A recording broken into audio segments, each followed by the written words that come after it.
Welcome to The Spawn Chunks, episode number 341 for Monday, March 17th, 2025. This is a podcast all about Minecraft. You can find us wherever you get your podcasts, including a video version on YouTube. And if you're interested in what we do here, consider subscribing wherever you're listening to this. My name is Johnny, but the internet knows me as Pixorifs, and joining me as always is the total eclipse of Joel Duggan. Hi, Joel.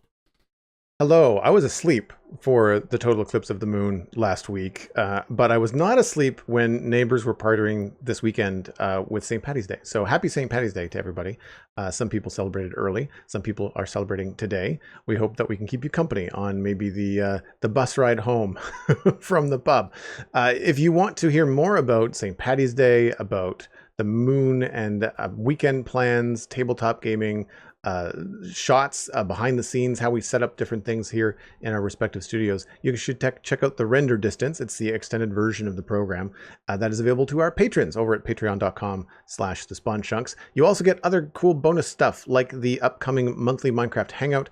That's coming up on the 29th of March. That's where Johnny and I hang out with our patrons and talk about what they've been building in Minecraft. Very similar to the login that we do every week here on the show, but with you folks instead of just us.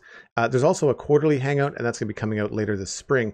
And while this is not new or exclusive to patrons, the Minecraft Live event is coming up on the 22nd on Saturday, and we're going to be covering that live. You will hear more about that in the Discord, which is, again, one of the perks of being a patron of the show. Yes, very much looking forward to covering this I was going to say this year's Minecraft Live, but I suppose this quarter, this half of the year's Minecraft Live, judging by what they have planned, at least it's going to be a fun one. So yeah, looking forward to seeing you all then. In the meantime, we're going to check in about what's new in our Minecraft lives, and with it being St. Patrick's Day, I imagine, Joel, you might have been doing something green? I was not. There was no green. I was inside the whole time. Actually, I pulled the trigger on Tables and Chairs 2. Which is an updated version of the plugin originally designed by Chuck/Axel, which has been rewritten by Mr.7. I've been in their Discord and communicating with them about a few different things. They have posted that the beta is live and stable. It is only a beta because there are more features coming, not that it is not complete at the moment in terms of its functionality, but it's that there are a few more things that they'd like to add down the line. One thing that's coming, which I thought was really interesting, is a tool that will allow you to replace existing old tables and chairs in your world that no longer function because of the way that Mojang made those changes to the way that data packs work. And then with a click of a command, you can replace all of the old malfunctioning displays of trapdoors with existing chairs. And the new Tables and Chairs data pack has also been streamlined a bit. It's far easier to use. When you place a chair down, just like a regular block, it acts like an armor stand. So if you punch it once, it kind of wobbles back and forth. But if you punch it twice quickly in succession, it breaks and pops back into your inventory.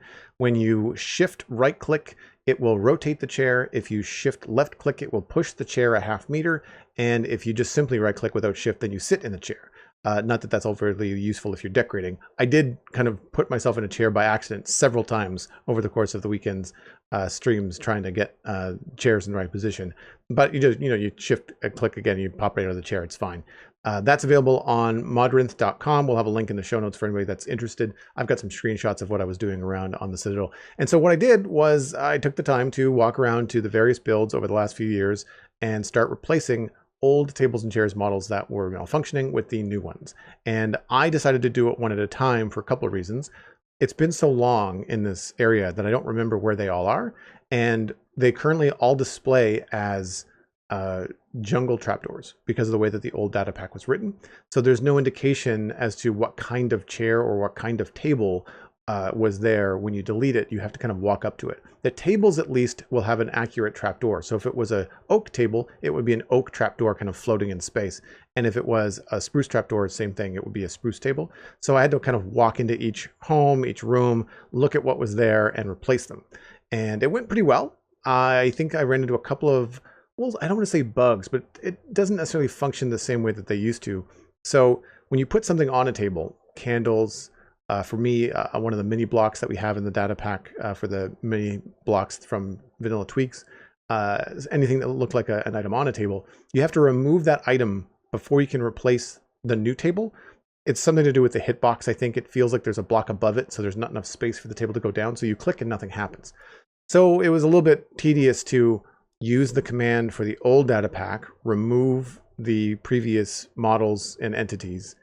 Careful not to do too many, because after you remove the existing 3 entities that were there, the radius then increases, and the next thing that you could delete could be like an armor stand that you don't want to delete, or a pig that you don't want to delete. I deleted a pig that I didn't mean to. But then once you have everything in place, I had to remove the candles and then put the table down and then put the candles back. So it wasn't just a matter of replacing the tables. I kind of had to reset the whole thing. So it did go faster than I anticipated, which is good. I got the main road of West Hill, everything in the northeast, as well as everything on the main road in terms of the farmhouses all done, as well as the inn. So really now I'm just dealing with like the eastern market section, and what will be very tedious, or at least time consuming, is the western area of West Hill, which is larger and fancier. So they have more tables and chairs, more rooms in the houses, more nooks and crannies to go and kind of find the details in and work those out. There's a lot more shops over there too, in terms of like candle shops and bakeries. And I use the tables in a lot of different ways for counters and for different things in different areas. So I'm looking forward to it, because once it's done, it's done. And it appears that there are some fail safes in the data pack for moving forward. So if more things change, then there should be tools available in the data pack to either help you roll to the next version easily, or there's a command currently in the data pack where if you decide, you know what, this really isn't for me, but what am I going to do with all these tables and chairs that I've put around my build? You can run a command and it will replace the tables and chairs with a vanilla equivalent, a stair block and a plank block. So pretty good, like in terms of like once bitten, twice shy. You know, like I don't want to end up in the same position again, you know, in another year. And I can also just keep the data pack with the texture pack as part of the server. So it does need a texture pack to run and display properly. But with the changes that Mojang made a year or two ago, you can now have texture packs downloaded specifically for areas of a server, or at least for the server. So if I invited, say, you on to tour, then you would log in and I wouldn't have to like, oh, by the way, you have to install this, and this. You could just, as long as you've got the texture pack, then things are going to display the way that you want. And the server will say, you need this texture pack to proceed, and just kind of tell you to install it. So so that stuff is all great. And I'm pretty happy with it. I like the way that it looks. I mean, all the models are the same. They didn't change anything about the way that it looks visually. And it feels good to kind of have everything looking the way that I had intended now. And it really does a lot on the checklist for finishing up things, where I really felt like walking around West Hill, despite it all looking really finished on the outside, I felt like the insides were not feeling very good. So I'm quite happy with it. And in the process, I also discovered a couple of places that I had forgotten about, like stairwells and landings that had absolutely nothing on them. I just wanted to put in like a couple of crates and a barrel, or just anything to sort of make it look like the space was utilized as it would have been in like a medieval town. So cut a couple of spaces like that, some staircases that needed some updating, stuff like that. And that was fun, because we didn't necessarily have to like start a new build or come up with any new ideas. You're just kind of walking around your existing build looking for things you've missed. It's kind of like proofreading, I guess. Yeah, and it must be such a weight off your mind to be like, oh gosh, thankfully I don't have to deal with too much more of this. I guess obviously there's little bits of like admin work now to do on most of it, but yeah, hats off to people in the data pack and like modding community who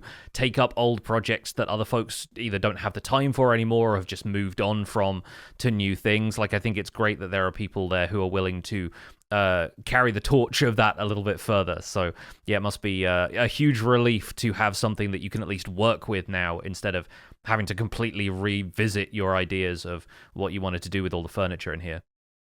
Yeah, we were toying around with bringing in a new mod, and it wasn't quite what we wanted and we're looking for, and it got halfway. But then as a mod, like it usually is like, well, it's got the tables and chairs that you want, but then it also has like 1,000 other things that you don't need. Yeah. And I find that with data packs, they tend to be like just what the data pack says on the tin. Like it's a tables and chairs data pack. And I think there's even a comment on the modrinth.com site that said like, yeah, the old pack had like chandeliers and candelabras, and like that's not what this is. This is tables and chairs.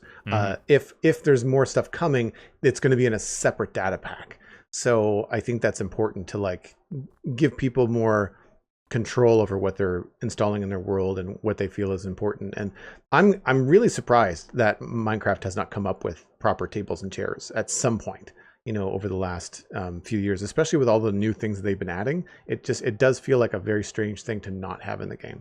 Yeah, I wonder if or when they will end up caving and actually like doing some of that stuff more permanently. Like they've always said, it feels more creative and players can kind of design their own furniture instead of having to stick to like preset templates. But like down the road, if this is going to be a 100-year game, I imagine there's some stuff that they will eventually go, yeah, we maybe need to give you guys an actual chair that people can sit in or something, or at least like the functional parts of a chair that you can then still use it creatively and assemble some of that stuff, but give you the option to set up a set of stairs or a slab or whatever that you can physically sit down on just for the purposes of roleplay would be something at least.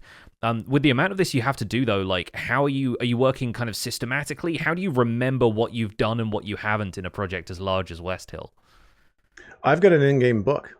So I've got several, and it's been condensed. So when the book is really large, has a long list, and you start to check things off, and you're looking for like those last like half dozen items, I'll go copy those half dozen items into a new book. And then that way I only have like 2 or 3 pages as opposed to 12 pages to flip through of like finished stuff. And so that's how I'm keeping track of what's left. I do find walking around and doing stuff like this has added a few things. Like, so there's a top floor of the South Tower completely empty, completely forgot about it. So I was like, well, we just checked off a bunch of stuff today, but I have to add one to the list because I can't leave this undone. And so that's helpful.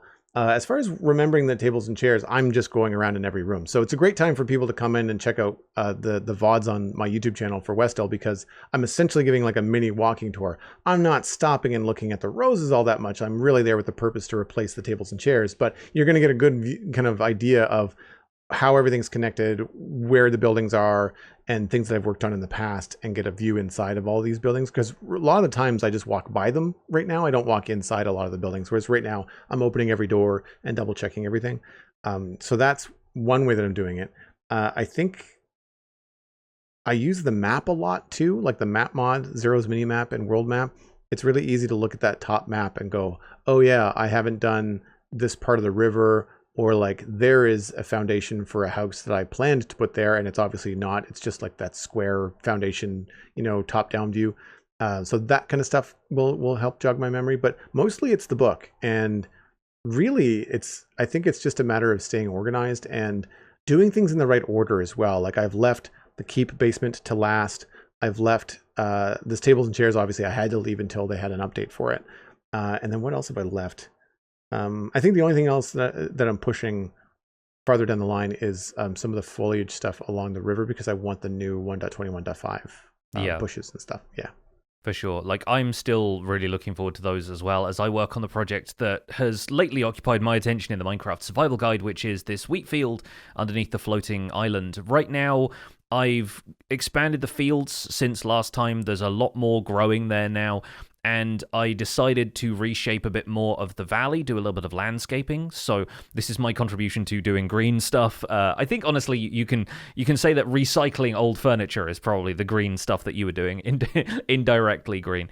But no, I've been working a little bit more on the green space in this area. I added a cliff to one side because I thought I'm flattening the ground of this valley just so it looks a little bit nicer, having wheat fields that only rise maybe 1 or 2 blocks so that the wheat isn't growing on a complete slope, but then I realized that as it gets to the edges of the valley, that's going to conflict with how steep the natural hill is that leads up to like a forest, or in this case there are a few trees of a cherry grove that I might have taken down a couple so that I could use the wood and saplings. But in this case, I decided that needs a cliff built up to better support it, and we're still treating the terrain a bit more like modeling clay, where I don't want to just remove a ton of blocks and go and stash them. I kind of want to put those blocks back in different areas, whether it's smoothing out some of the pits that naturally generated in that area, or maybe shoring up some of the dirt behind like a retaining wall or a cliff or something like that to make it feel like a bit more natural. And so I'm really happy with how the cliff came out here. I think it's nice kind of framing for the floating pirate ship. It kind of adds a little bit more to the vibe of this area. But I've just been doing some gentle terraforming this week, and it feels nice because behind the scenes, I've also been gathering ideas for an as yet unannounced new server. It's not Empires, but there will be Copper. And that's all I'm going to say for now. Watch this space because I still have some more ideas in the pipeline. That sounds awesome. I'm looking forward to the new project. And this looks awesome. I'm looking at the screenshots you're sharing in our live Discord right now. And it's just so cool how a little bit of farmland that looks organized, walled off, and like touched by humans really brings a lot of life to the entire area. Like I know you've done some landscaping and I can see that too.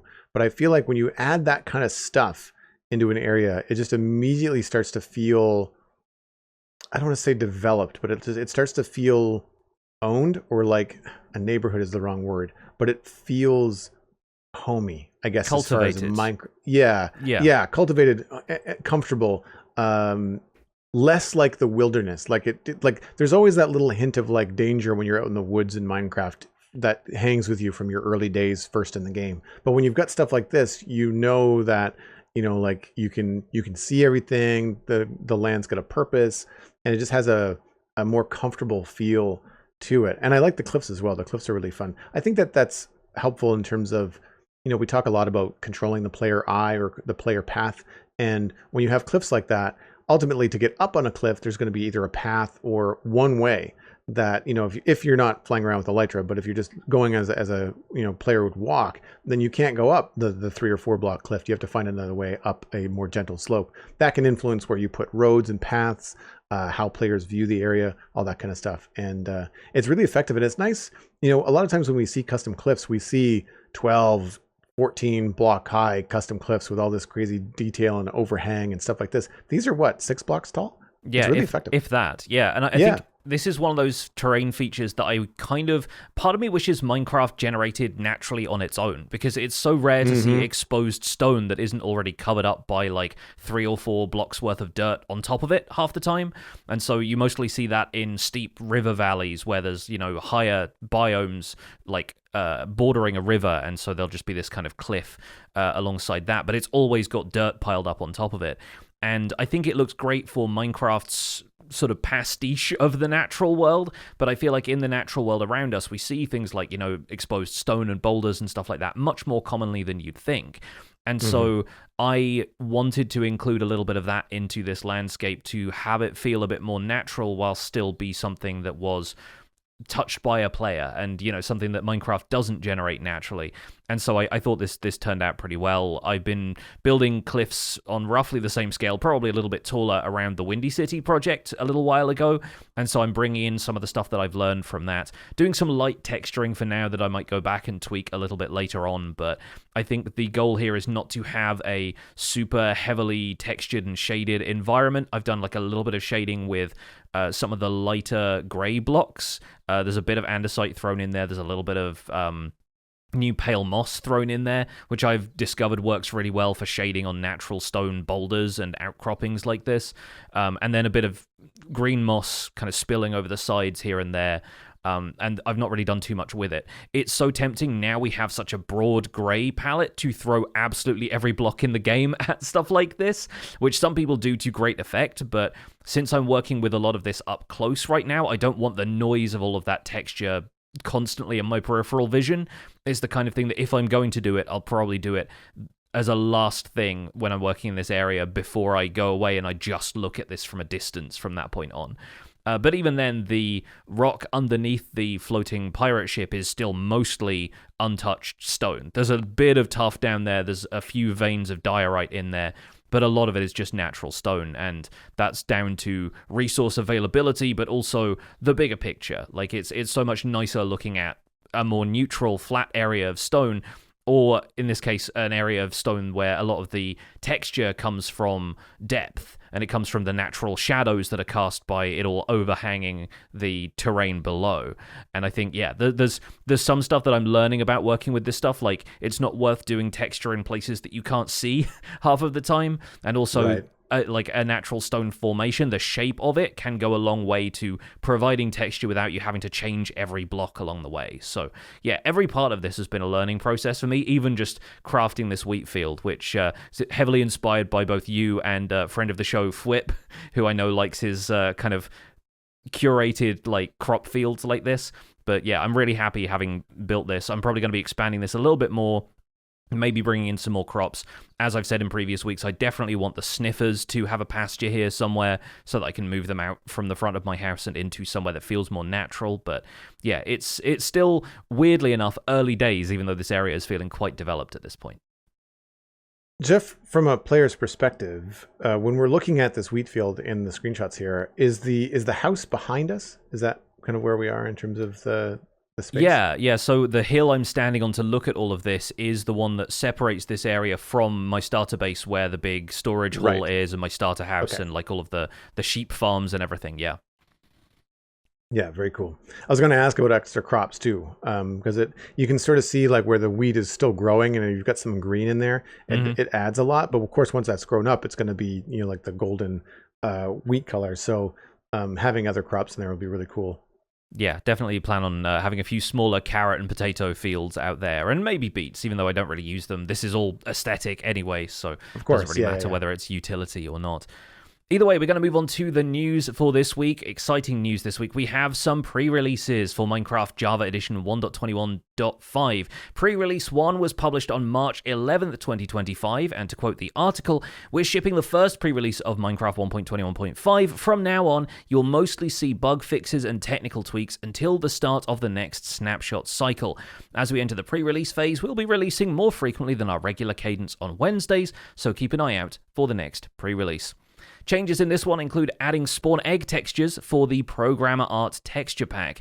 The technical changes include the resource pack changing for version 55. This changes the leaf litter block model ever so slightly, and there are some changes to command line arguments and network protocol, which will make sense to a handful of folks but feel like techno-babble to everyone else. So we'll let you check out the changelog if you want the details of those.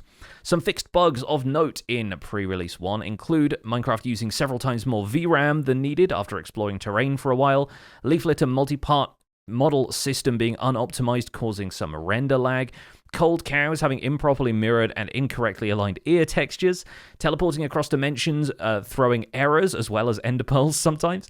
When fallen trees replaced the bottom half of tall vegetation, the top part of the vegetation was still generating.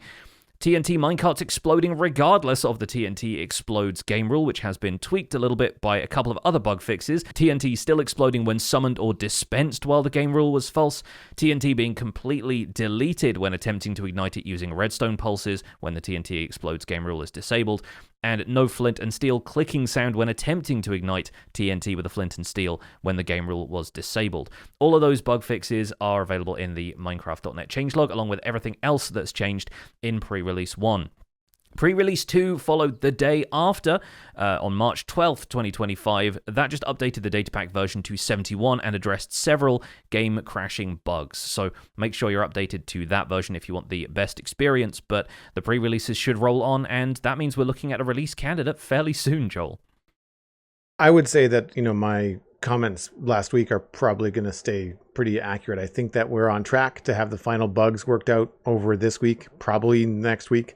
I imagine on Saturday at Minecraft Live, we will get a release date and or a release window for 1.21.5. And I expect that to be probably before the end of March. At least that's probably what they're targeting. There might be some bug fixes and unforeseen things that might change that, but I would imagine they want to have 1.21.5 come out before, but probably pretty close to release of a Minecraft movie. Yeah, I mean, looking at the release calendar, typically those come out on the full releases come out on Tuesdays. Like the snapshots are usually Wednesdays, right? But the full release are usually Tuesdays. And the one immediately after Minecraft Live is the last Tuesday of March. It's the 25th. So I guess we can assume that. I don't want to obviously call it at all. Like obviously they want to make sure this stuff gets posted when it's done, so it may need another week in the oven, but it seems like everything is narrowed down at this point, and they're just working on pre-release stuff, bug fixes, and I would not be surprised if the full release arrives the week after Minecraft Live at this rate. Any name predictions for this one? I was thinking something like an ambient world, or I jokingly put variety pack, like it's a cereal box, but I do think there's got to be a lot to address the fact that it's mostly like ambient features and expansions of existing like natural world stuff in Minecraft. They tend to have two descriptors, like bundles of bravery, that kind of thing. What was the armadillo one? Armored paws. Armored paws. So I feel like it's going to be something along the lines of like plants and animals, or like, but something more quippy. But along those lines, it's going to highlight the different foliage that we're going to get, and it's going to highlight the different animals that we're going to get. Flora and fauna, maybe, something like that. Yeah, but if they call it flora and fauna, then that means that they can't use it for anything else down the line when they update more flora and fauna. Like, I think they might be a little bit more specific. Sure. I don't know what's the most popular. I'd imagine the cows are probably the things that people are most excited about. I don't know about the chickens and the pigs. Like, I feel like and the sheep didn't really get much of a change. So I feel like it's either going to be, cows updating being a focus of the name, or maybe fireflies. Like, I could see them being like fireflies and insert, foliage or something. Yeah, like fireflies and foliage or something like that. It's hard because like there's nothing. I don't want to say it's not exciting, because I am looking forward to all of the updates that are coming with this in 1.21.5, but there's not as much of a named thing. Like bundles, you can absolutely work that into the name, because it not only does it sound cool, but it also very intently tells you one of the things that's coming. And then bravery was a cool way to talk about like the changes that they made to combat and stuff, it was hardcore in Bedrock was the other thing of bundles of bravery. So they're like there were only really two things that they could reference in that one, I think. But like it's still pretty crucial. Yeah, but like they didn't call it bundles in hardcore, right? They didn't bundles in Bedrock. They went a little bit more broad with it, and I think that's probably what we're going to see here. But like I don't know what they're going to call it. I know that. I noticed last week, I don't know if I mentioned this on the show, but they've called Minecraft Live 2025. The problem is that we're supposed to get another Minecraft Live in 2025, according to the new 6-month cycle, in the fall. So what are they going to call that one? Like Minecraft I feel Live like 2025 again, or part 2 or whatever. Yeah, I feel like they need to be more specific, I think, with the Minecraft Live. You could just call it the month that it's in, like the March Minecraft Live, the September Minecraft Live. I think people would be pretty on board with that. I'm okay with keeping it pretty simple. But yeah, I'm looking forward to it. I also am happy to see that the TNT Explodes changes that they've made seem to have addressed a lot of the things that we were talking about last week, which was that it's not really acting as one would expect when you ignited TNT with like a button or a redstone block. When the game rule was set to false, the TNT would just disappear.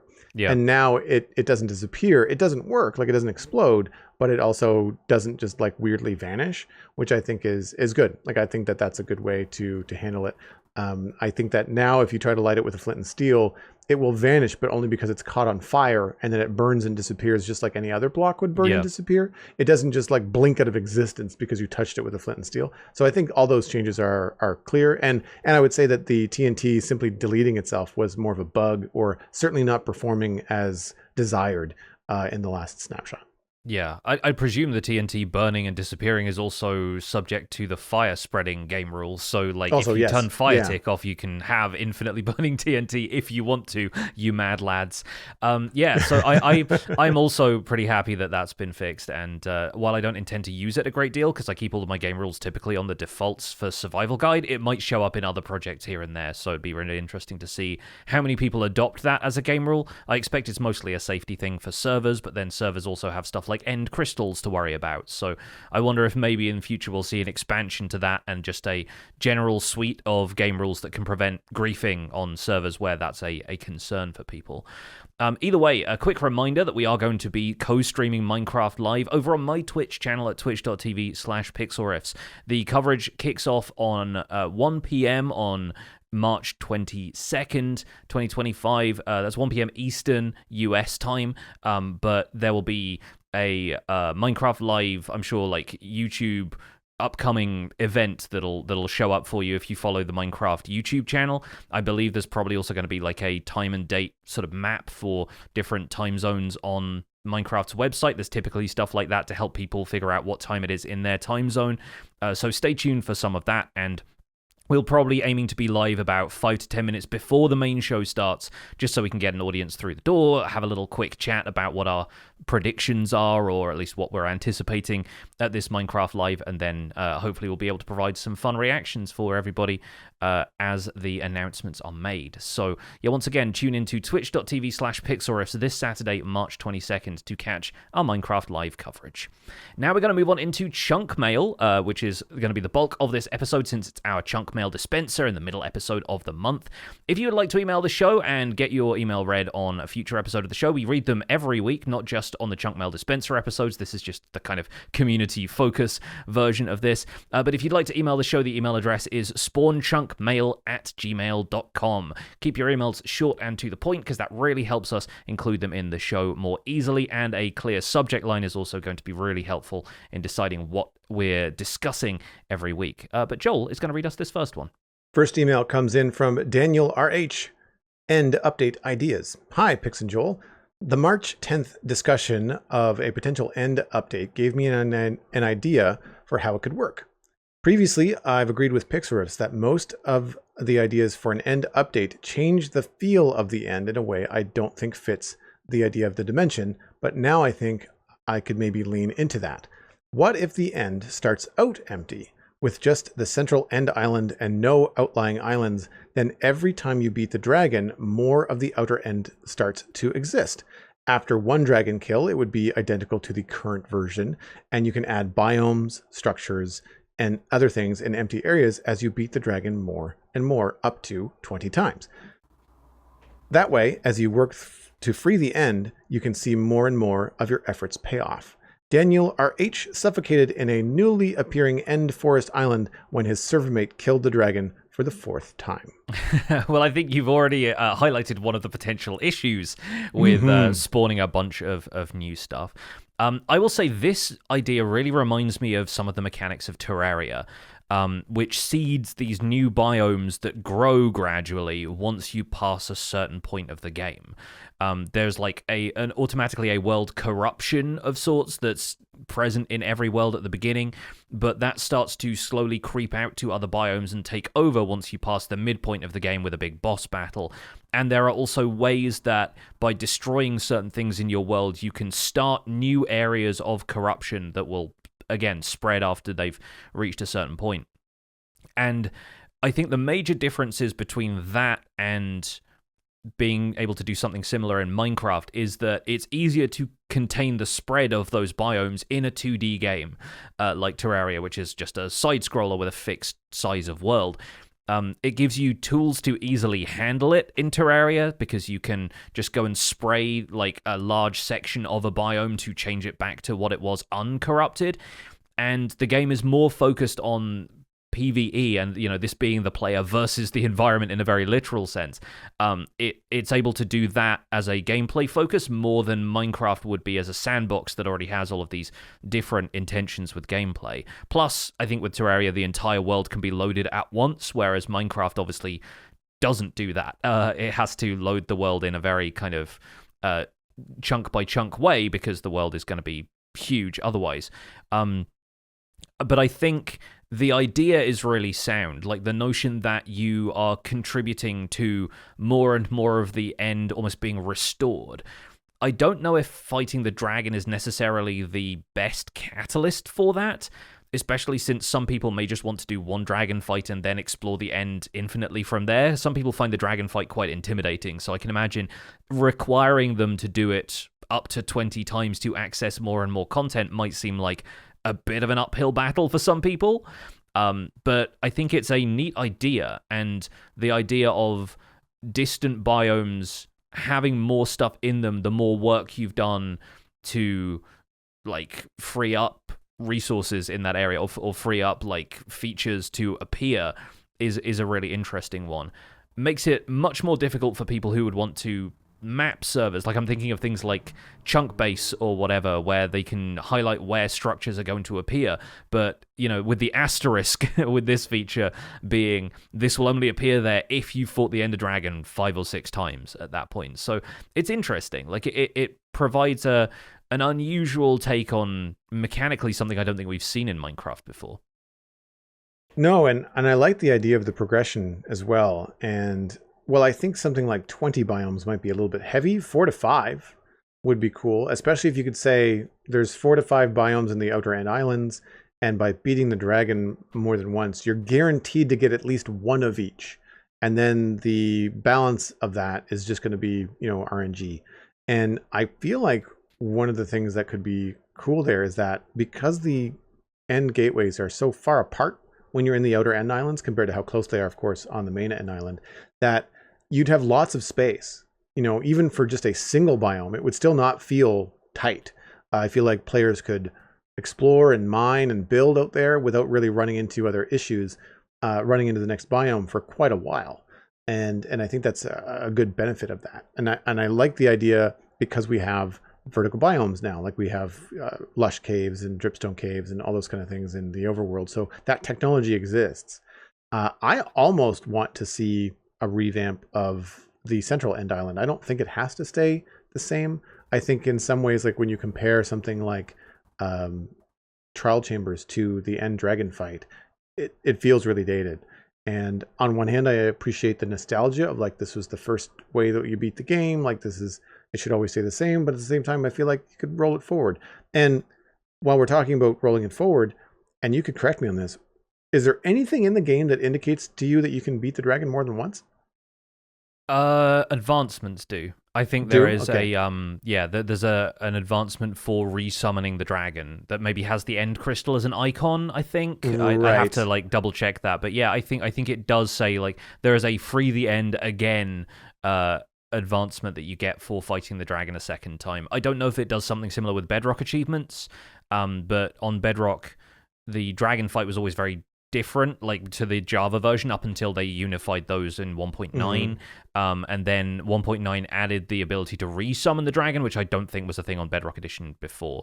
So yeah, like there's a couple of differences there, but I think it at least prompts you that you can resummon the dragon, and I think it's a little bit of guesswork on the player's part to understand exactly how. But yeah, like I think it's at least hinted at that you can respawn the dragon multiple times. Right.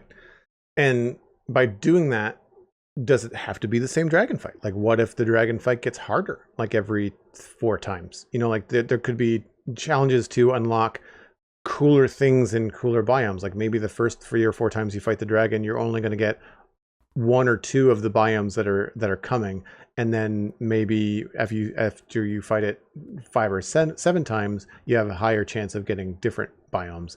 I just think it could be a really neat way to kind of have some progression and excitement in the end. Core Keeper, which I've played recently, is like that. There's 3 bosses in the first kind of experience of the game, and there's a wall that I didn't even know existed because I didn't get out that far. But when you beat the final boss in your original area, the core shows you, oh, I put this wall up to protect myself. Now that you've rid this area of these 3 bosses, I can take the wall down and you can go and find all this other stuff. And I knew about the tech stuff that I was looking for, but I couldn't find it anywhere in the map. And it was all behind this wall. So once I beat the bosses, forced progression, it said, oh, now you can go find these other biomes that you couldn't find before and get the other materials and move yourself up in the tech tree. So I don't think it's a brand new idea as far as games go, but I think it's a welcome one. And I guess to your point on Terraria, Core Keeper is a 2D game, or like it's top down. So I mean, it's 3D graphics, but it's top down, not like Minecraft. And so that might be, again, easier to have those biomes and have that kind of stuff generated. But much like Minecraft, it's procedurally generated, so every time you play Core Keeper, it's not the same. And I think that they could do a lot with the Outer End Islands, because one thing that I find problematic with the Outer End Islands is that it does all start to look the same after a while, and it's just not interesting. Like, I don't go to spend any time out there. I go to get shulker boxes, or I go to get elytra, and then I turn around and come home, because it's just more of the same going by you, especially after you have your first elytra and you're just out there essentially doing chores. It's not as cool as like going through the Nether and seeing the different biomes and different features and things like that. So there's definitely some potential there. Yeah. I think the main problem with it overall is just a technical one, and it's to do with how Minecraft generates terrain. Like, terrain doesn't change after you've explored it once, and that's often because players will build stuff there, and Mojang doesn't want to create any effects which overwrite any of the stuff players have done without very direct player intervention and very specific things like using a tool to trim chunks out of your world, right? And so the often ends up being heavily explored when players are searching for elytra, especially in multiplayer. And a lot of the time, like you were saying, it's a chore to go out there and do it, but it sort of means to an end. You kind of need to go there to get the resources that you want, to get the elytra and so forth. And then most of it is untouched after that, which leaves room for people to, kill the Ender Dragon a couple of times and it generate new stuff there. But there will be one or two cases of people who want to go and build something there, and you either have to preserve that and therefore preserve all of the stuff that they've loaded around them just in case, or you have to signpost in some way very clearly that players' builds out there will be modified or destroyed by people doing this stuff with the dragon.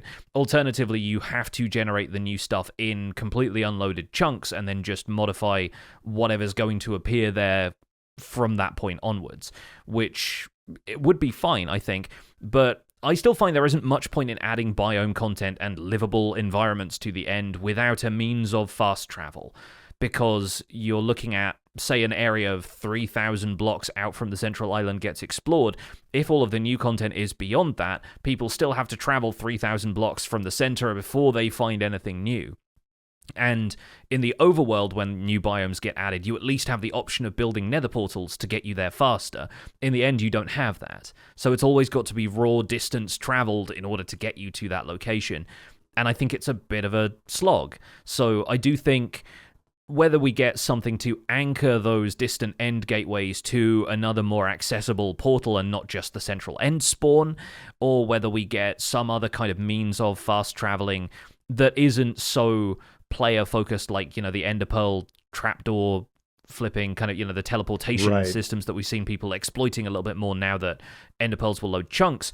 I think there's just got to be something like that that feels more part of Minecraft's intended experience, but perhaps only works in the end.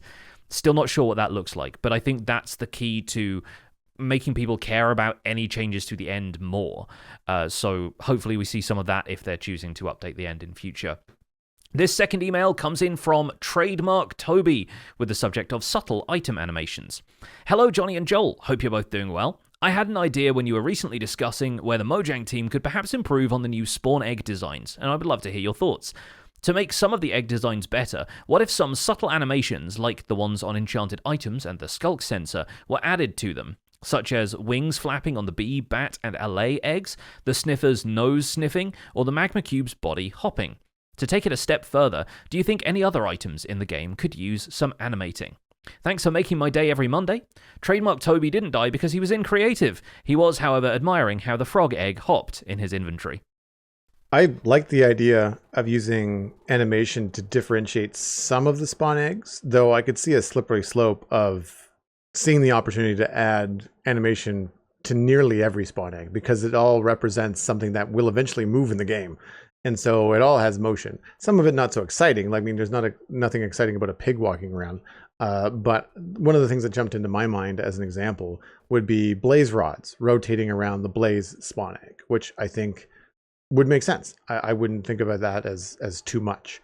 But then you've also got other things that could, that in Toby's examples, where I feel like the sniffer sniffing is cute, but like, do we need it to differentiate it? It pretty clearly is a sniffer egg, Yeah. in the new design, right? So I feel like specifically eggs that are lacking in their clarity could use a little animation, even if that's not something moving as far as the model or the sprite, just even a texture moving on it could be interesting.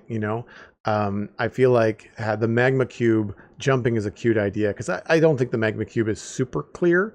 I'm surprised the magma cube egg doesn't have eyes in the same way that like the creeper egg has a face. But even if it's not jumping, it could be like stretching and squishing in the same way that a lot of sprites in RPG games like Stardew Valley or whatever will be animated, to indicate like that they move, or that they're cute, or like dogs don't sit still, that kind of thing. And I also thought that maybe skulls floating around the wither spawn egg, as like just two examples at the top of my head, were a good shout. But I feel like adding flapping wings to the bee and the bat, like, I mean, they're already very clearly bees and bats. I don't think it needs the animation, but I can see it being helpful. But then with the ones that are the least clear, the examples that we gave when we talked about it, were the skeleton family of spawn eggs are not the clearest. There's nothing to animate on a skeleton that would make it look more like a skeleton to me, right? Yeah, no, I would agree. I think the problem, the main one that I keep coming back to is the stray, and I don't know what you would animate about the stray egg that would make it more clearly a stray. Right. I think animation could obviously add a ton of character to the eggs, but yeah, it basically doubles the load on the art team, perhaps even more so, because you do have to create multiple frames of animation for each one, right? So yeah, I don't think it's super necessary. I should also reiterate that the spawn egg discussion was really like our first impressions. I think once they've been in the game for a while, I haven't had much time to play around with them yet. I don't spend much time in creative anyway, but also I haven't spent much time creatively in these snapshots. Once we've had them in a full release version for a while, and I've handled a few more of them, I don't think it will be too difficult to pick out the stray egg or any of the others we had a hard time recognizing. I think they're definitely improvement on the borderline anonymous eggs that we had before. More often than not, there are going to be people using like the search function, or just looking at them in alphabetical order and recognizing, yeah, the stray is probably going to come here, but by the silverfish and whatever other mobs beginning with S, like, you're going to find it there relatively easily, compared to the chart that I made for them, where they were all kind of arranged in families of different mobs. It might have been harder to determine which was a horse and which was a donkey, but alphabetically it's way easier. So I think there are many other tools that you can rely on for being able to pick out the eggs that are slightly less obvious at first glance, and I do think it's going to be a case that if these are the final designs, we are definitely going to get used to them, and it's going to be still way easier to determine any of them at first glance. Like, I'm going to get used to what a stray egg looks like. It was just, while it felt like the right time to give feedback on these designs, it seemed like a reasonable thing to do. What about any other item in Minecraft that you would like to see animated in the inventory as a sprite? Anything jump to mind? Nothing immediately springs to mind. We've talked before about how the mace felt like it, as a flat sprite as opposed to like a 3D model, it didn't look quite as, intimidating or impressive as you expected from something built with such a rare item. So I wonder if maybe like having the mace like twirl a little bit. I think the difficulty with stuff like that is that so often they have to be held in the player's hand as well. Like, every item sprite, regardless of whether it's a block or a flat sprite, is going to like pop up in the player's hand when you're holding it. There aren't any items, I don't think, that you can't see when you're holding them. And so the animation has to make sense if a player is holding it as well, right? So if it's got something swirling around it, is that interacting with the player's arm in a weird way? There are so many other considerations like that. Like, if you have a piece of food, like a potato or something, that's just like twirling in place, it looks funny as a sprite, but it's not going to make any sense that the player is just like twirling a potato in their hand constantly when they're holding it. So I think there's some stuff like that maybe it could benefit from something subtle like an enchantment glow, but those are really there to distinguish between unenchanted items and enchanted ones.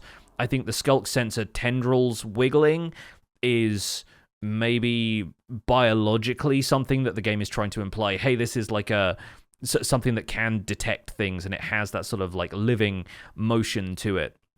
But you don't find that on kelp plants, even though those wiggle once you put them underwater. Like, you don't see the individual pieces of kelp waving like that.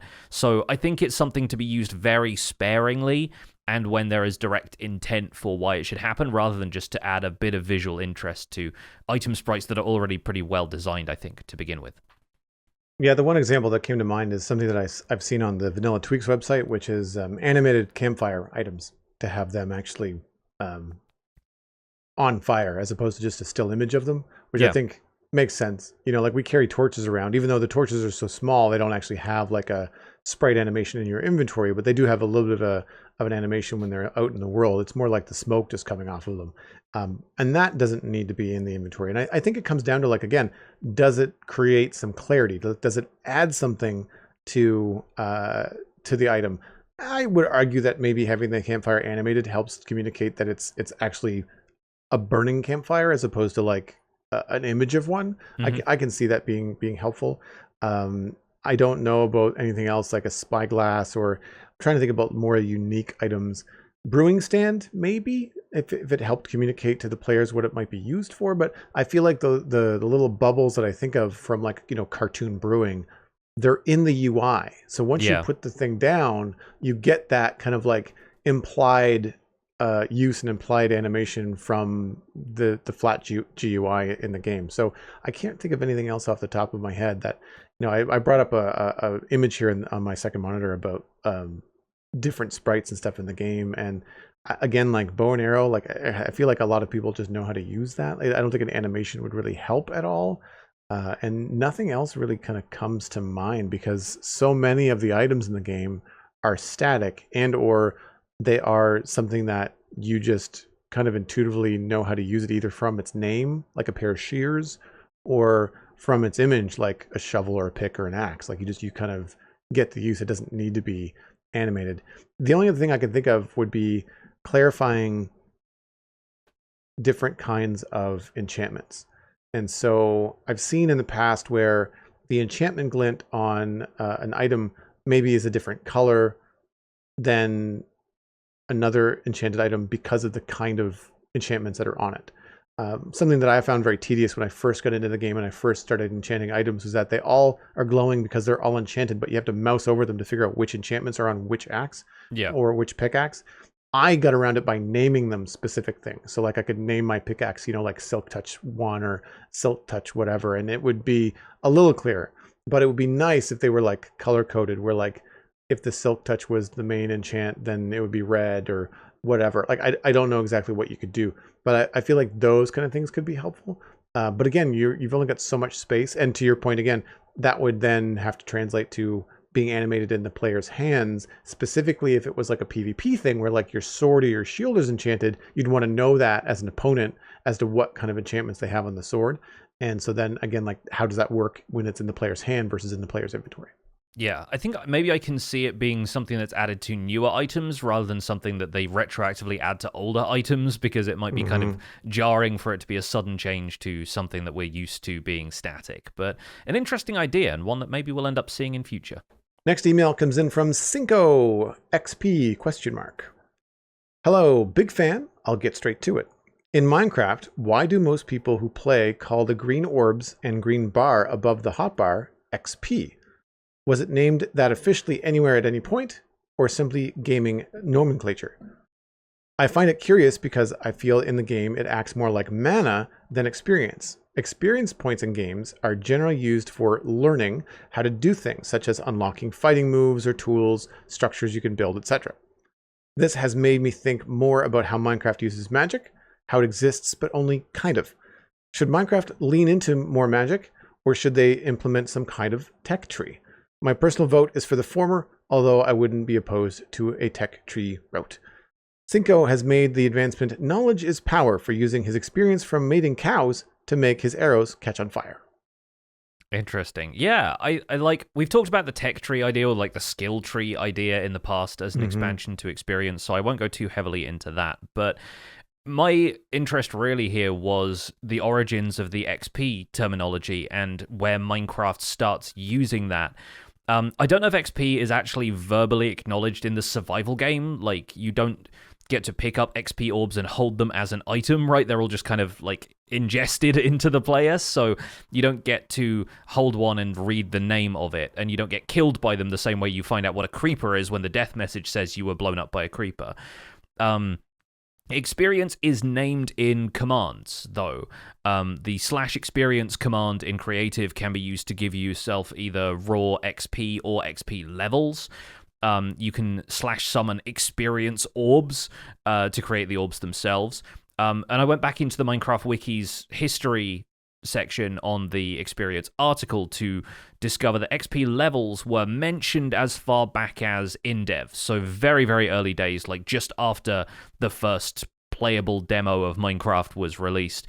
Experience was then formally revealed in beta 1.8. There was an interview with Jeb where he was explaining this is how experience is going to work, and as of pre-releases for Minecraft 1.0, it was added to the score that you see when you die at the end. Every point of experience you earn, regardless of whether you then spend it on enchanting or anything like that, adds up to a score that you are shown on the death screen when you die. And that was also the time at which enchanting was introduced in the base first release of Minecraft, the first like full release version. So XP as a concept has been around for a while. It obviously pulls from a lot of other video games that use, a growing XP resource. That probably dates back to games like Dungeons and Dragons, the sort of pen and paper RPGs that wanted to quantify how much lived experience your characters had in order to decide when they would gain a level, gain new abilities, and that kind of stuff. So it probably dates back to like pen and paper RPG times as a concept, but as far as Minecraft implementation of it, they had the notion of experience being gained very early. And I agree it works a little bit more like an expendable mana resource, or, some kind of knowledge that can be translated into some real world, like in-world benefit.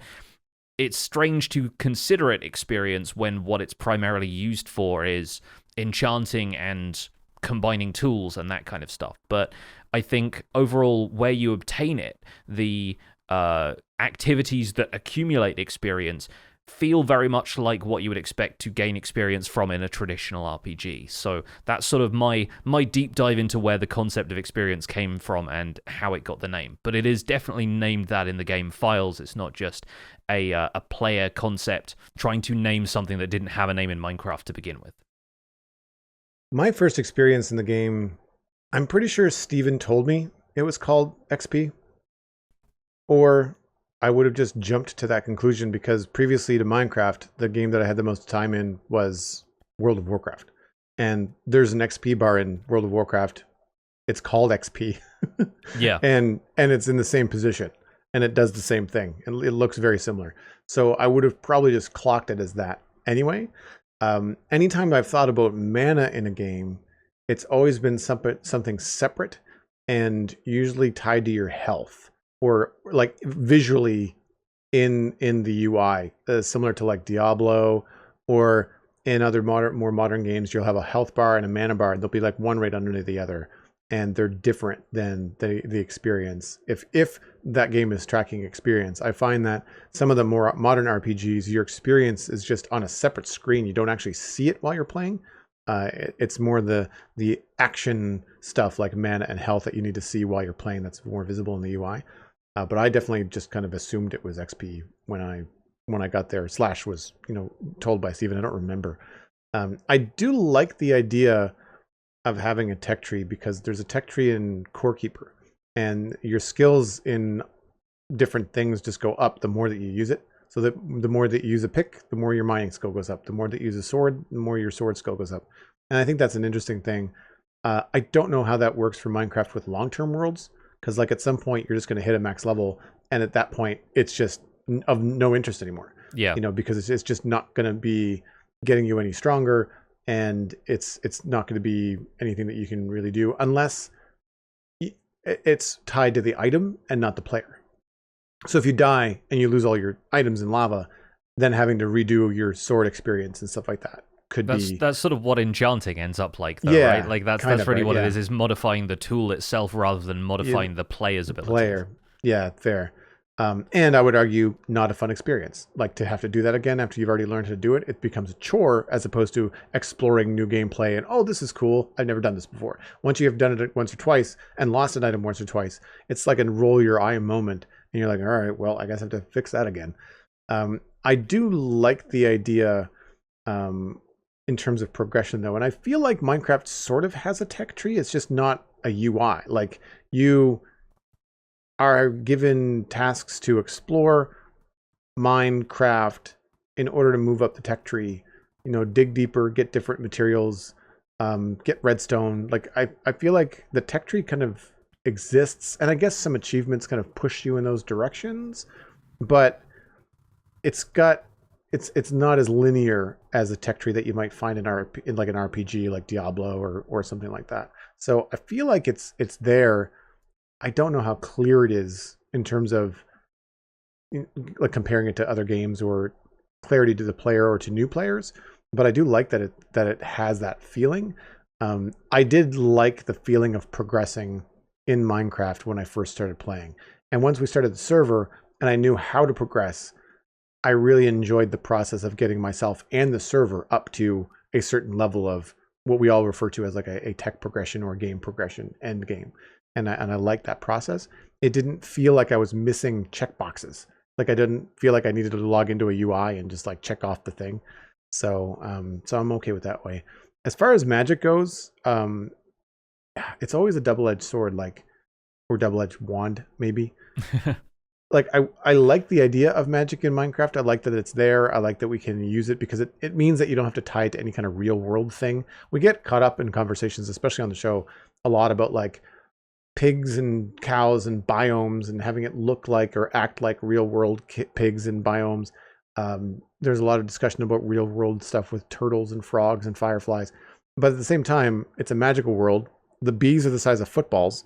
So like there's no reason why more magic can't exist. But I wonder if the reason that Mojang hasn't leaned heavily on magic is because that really does push it in a more traditional fantasy way. That exists in Minecraft in terms of the fantasy, but you quickly get out of it with like redstone and other stuff. And I think that the more that you lean into things that are more traditionally fantasy, you may be influencing, or Mojang may want to avoid influencing players to build castles and fantasy stuff all the time. Because like if it's really heavily magically influenced, then if you want to build a skyscraper, then like a lot of the gameplay just doesn't really apply if you're doing like an RP situation. Yeah, like I think there's an extent to which Minecraft benefits from being nebulously fantastical. Like it's sort of its own thing rather than being conforming to the kind of traditional swords and sorcery, orcs versus humans kind of idea of what fantasy is. So yeah, I agree with that. And I've done a couple of mod packs or, just modded experiences in the past in which there is an XP-based leveling system that increases players' baseline abilities or allows you to use XP in different ways. And I think the major problem with that is that the game doesn't have any response to that in terms of scaling. I think if you boost the player's attack power by just 1 or 2 points as a baseline, then everything becomes a great deal more powerful. If you're dealing like iron sword damage with just a wooden sword or something like that, or you have more hearts and can kind of take more punishment as a result, the game doesn't really have any kind of answer to that because the monsters around you don't scale to reflect that.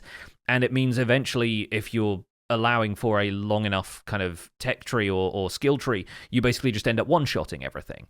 I think the games in which skill trees work best, those are the ones that are more combat-focused or have abilities for traversal and things like that would work very differently to how Minecraft's sandbox gameplay really works. And so it's really difficult to implement something like that and keep it balanced without just creating a bunch of otherwise very unbalanced enemies for you to fight later.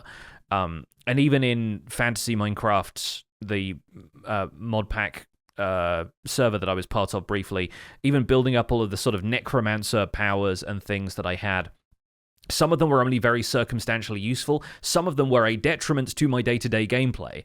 It was something like whenever I used a tool that had any kind of magic imbued in it, it generated negative status effects on me that was supposed to be a combat thing that my minions could sap from me and give to stuff I was fighting. But it meant that if I had a magic axe that I wanted to use for building, or if I clicked on something with my sword just to tap it and say I'm working on this part of the build now, it meant suddenly I was getting hunger and poison and stuff come up on me. And there are so many situations in which circumstantial powers like that are really interesting, but if you choose one and you can't take that back, if you don't like it, there's no way of re-rolling that skill or ability or removing it necessarily. So Minecraft's skill tree, if there was to be one, would have to be just as flexible as the rest of the gameplay itself, and the gameplay around you would have to adjust to match in ways that I just don't think they're really interested in exploring. So yeah, an interesting idea, and I do hope that more can be done with XP. We've been talking about reworks of enchanting and repair mechanics for a while, so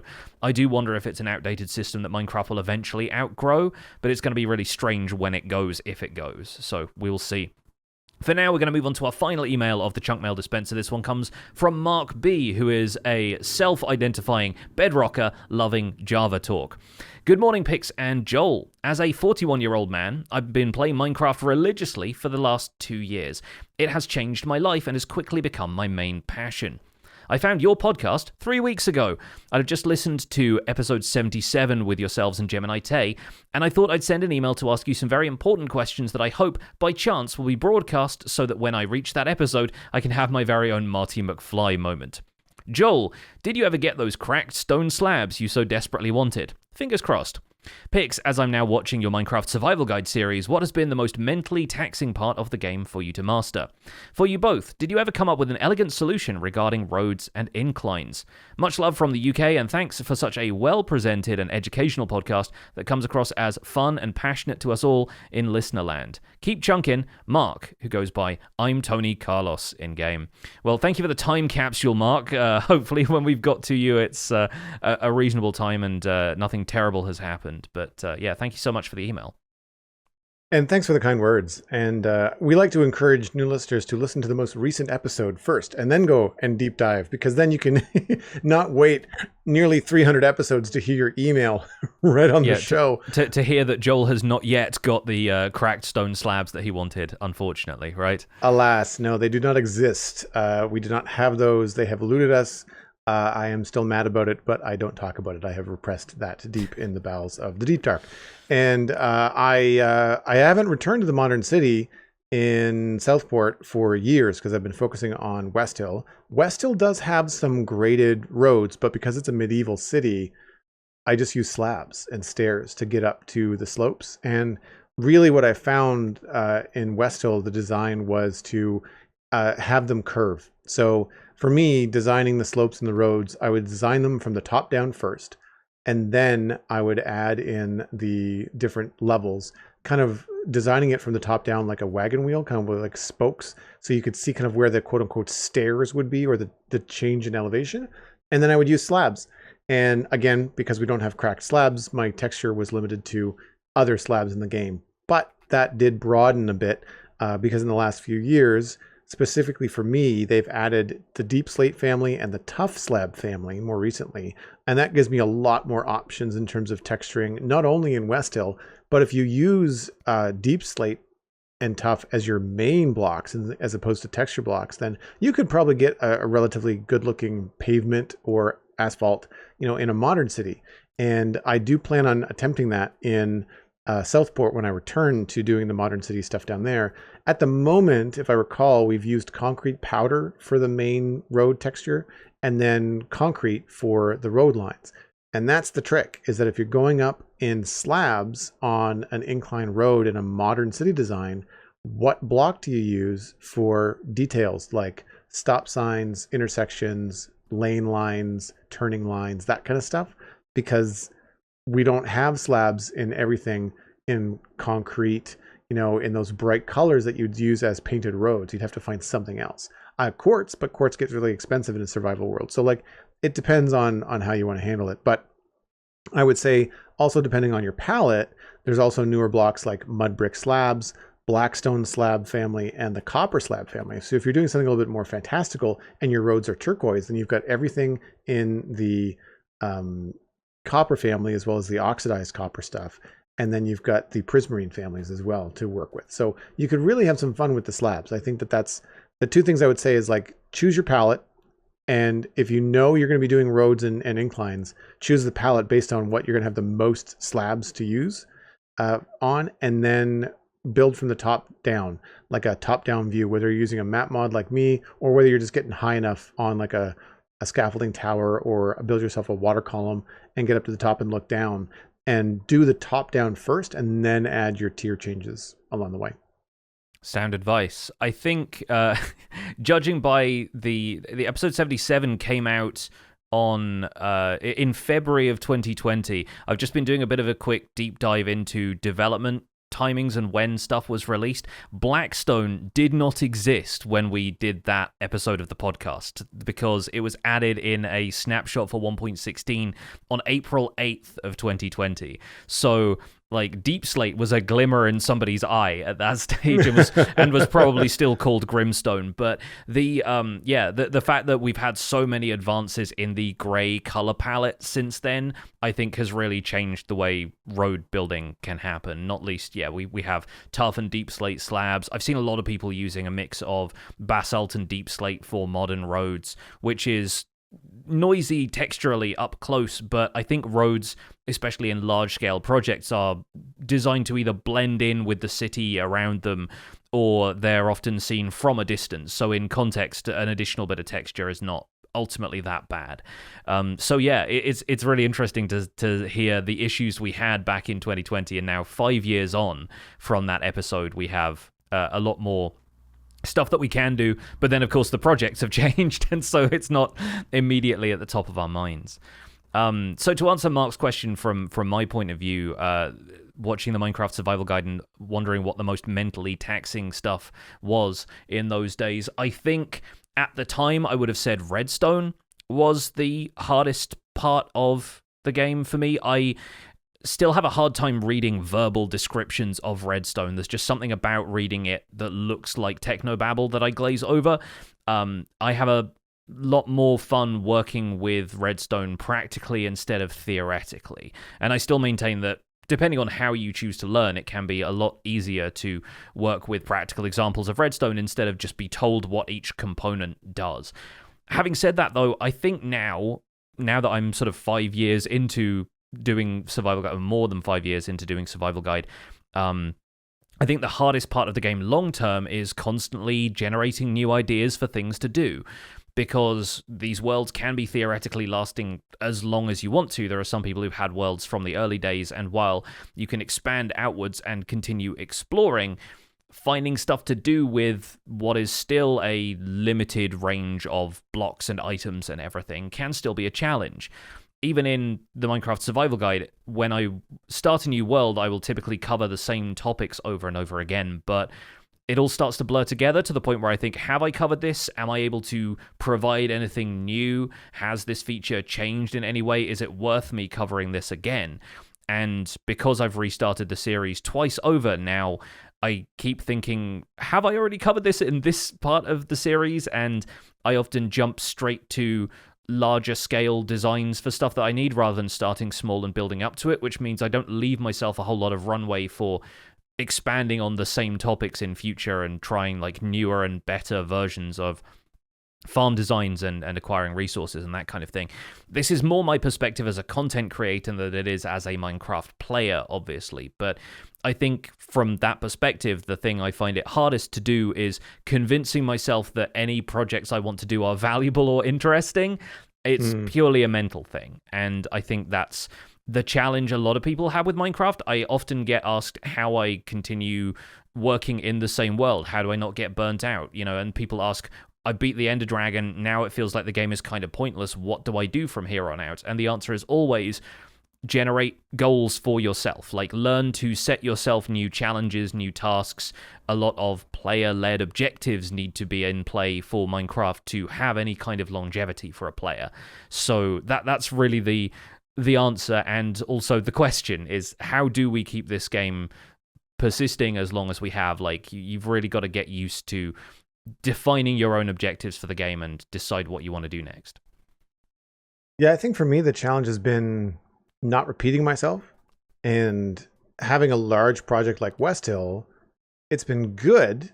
It's been longer in production than I had planned, but it meant that I always had something to do. There's always a new thing to add. I can always look at the landscape and say, well, there's a spot I didn't touch, and that looks kind of silly now that the rest of this exists. And so getting going on a big project, I think, was the challenging part. And then once you start going, it's just, you just leapfrog to the next thing. Like, once you've got a stable built, then everything next to it that's only a half idea looks immediately like it needs help. And you're motivated to, like, oh, I need to fix that building. I need to build this thing, and the church needs to be built, and the well in the center of the square needs to be done. Like, you just start to get ideas almost immediately. The problem I've had is that because I've been working on the thing so long, if there's a long stint between Minecraft updates and there's not new blocks, then I'm like, all right, well, I have to do yet another house to fill in this gap. How do I make this house not look like every other house that I've done in this medieval town over the last 3 years? Yeah. And so, like, different roof design, different roof textures, you start to challenge yourself, like, how can I work this in? And then something will happen, like, oh, mangrove roof gets, mangrove blocks get added, so I can make a red roof. And then I discover, oh, well, mangrove and jungle actually work really well together. So I can start different palettes and start to expand from there. And so I find that sometimes you can get like a free pass when new blocks get added, but I think challenging for me, it's been like trying not to repeat myself. And I've also taken breaks. Like, I want a new technical project, or I'm in the mood for something. The iron farm was broken, so I took a break from West Hill for months and just decided to go and fix that up and go back from there. I think the challenging thing with Minecraft is that you can play it for two reasons. Like, you can play it like a regular video game to beat it, quote unquote. And then once you're done, if that was your objective, well, then you've done the game. And maybe that's the only thing you get out of Minecraft. But if you're playing it more like you and I do, and how I think a lot of people play it, is that you treat it like digital Lego and you just come up with a project. And my advice is usually, when people have played long enough to beat it, I'd say, well, now give yourself something really large, like almost uncomfortably large, because the projects will just write themselves. Because if you're doing something that needs a lot of blocks, like maybe a lot of prismarine, now you've got to figure out how to do a guardian farm, or more than one, maybe a double guardian farm. If it's a big redstone project, maybe it's a witch farm. But like, the projects sort of write themselves when you start to do something that needs a lot of stuff. Maybe it's just a mine. Maybe it's killing a lot of withers to get beacons. Like, the number of things that you can do in game that's not just building. Like, there's usually some sort of infrastructure or game progression or amped up version of what you did times 10 that you need to do in order to progress to this lofty new project. So that's usually my advice to people is like, start something that's almost uncomfortably large. Like, I'd never done a medieval town before, ever. And so to do something as large as West Hill, which is not really all that big, but it's big enough, I felt was really overwhelming at first. I just thought, like, well, if I'm going to do this, I might as well do it the right way and take my time and just really explore this. And I have no regrets whatsoever. And in that time, Mojang has released a lot more features that have just added to the project and brought new ideas around. And they're about to do that again at Minecraft Live this weekend. So once again, as we wrap up the show here, I will remind you folks that we are going to be co-streaming Minecraft Live over on my Twitch channel. That's twitch.tv/pixelriffs from 1 o'clock p.m. Eastern Time, US, and obviously adjust for your time zone accordingly. We will be there. Will you? All right, we're going to be wrapping up the episode of the show there. You can find more information about the show and links to some of the stuff that we talked about today over at thespawnchunks.com. The music for the show is composed by me, and The Spawn Chunks is proud as ever to be a listener-supported podcast. If you're getting some value out of the show, why not consider putting some value back in? You can do that at patreon.com/thespawnchunks, where signing up at any of the paid tiers gets you an invite to our patrons-only Discord chat. You can listen to the show live when we record it in Discord every Monday. You also get access to our monthly Minecraft Hangouts, where you can let us know what you've been up to in Minecraft that month. We also have quarterly hangouts that are behind the scenes facts and figures shows about how the podcast is performing across all the platforms where we distribute it. So if you're interested in all of that stuff, once again, patreon.com/thespawnchunks. We currently have 295 patrons, which is an additional 2 from last week. So thank you so much to the 2 of you for hopping on board and getting us ever closer to returning to 300 patrons. Special thanks go out to our content engineer patrons. That's Hunter555, Jumbo Sale, Mindtrip Media, Party Voyager, and Yit. bits. Thank you so much for your support on this episode. Sharing the podcast with your friends is the easiest way to support the show. You can find us at The Spawn Chunks across all of the social media that matters. You can find new episodes available on Mondays on your favorite podcasting platforms, as well as a video version on YouTube. You can email the show at spawnchunkmail@gmail.com. The RSS feed is linked on the spawnchunks.com, and the patron-only RSS feed is on the Patreon page, and that's where you can listen to the render distance, the extended version of the podcast. My name is Johnny, but online I go by Pixel Riffs. You can find most of what I do at youtube.com/pixelriffs, where the Minecraft Survival Guide is currently in its 3rd season. I also stream 3 days a week on Twitch, where I do behind-the-scenes work for my YouTube series and play some other games from time to time. I'm the voice of the unofficial Hermitcraft recap, which you can find through a quick YouTube search. And aside from that, I'm at Pixel Riffs on both Blue Sky and Instagram. Joel, where can people find you online? Everything that I'm doing online is linked at joelduggan.com. That includes a link to the Citadel Cafe that has a new podcast episode out right now about Daredevil, Born Again, and Captain America, Brave New World. That was a really fun episode to chat on. And I also have myself on social media, Joel Duggan, very easy to find, and on Twitch, where I stream Tuesdays through Saturdays at 1 o'clock Atlantic. And that covers everything from Satisfactory to Minecraft, a little bit of Core Keeper in the mix. Been spending a lot of time in Satisfactory lately because, of course, we're waiting for the new updates coming this Minecraft Live on Saturday. So hold on to your Minecraft horses, but we'll be returning, especially with the new Tables and Chairs data pack, over on twitch.tv/Joel Duggan. Thanks for visiting the Spawn Chunks. The world outside is infinite, and we'll see you at Minecraft Live.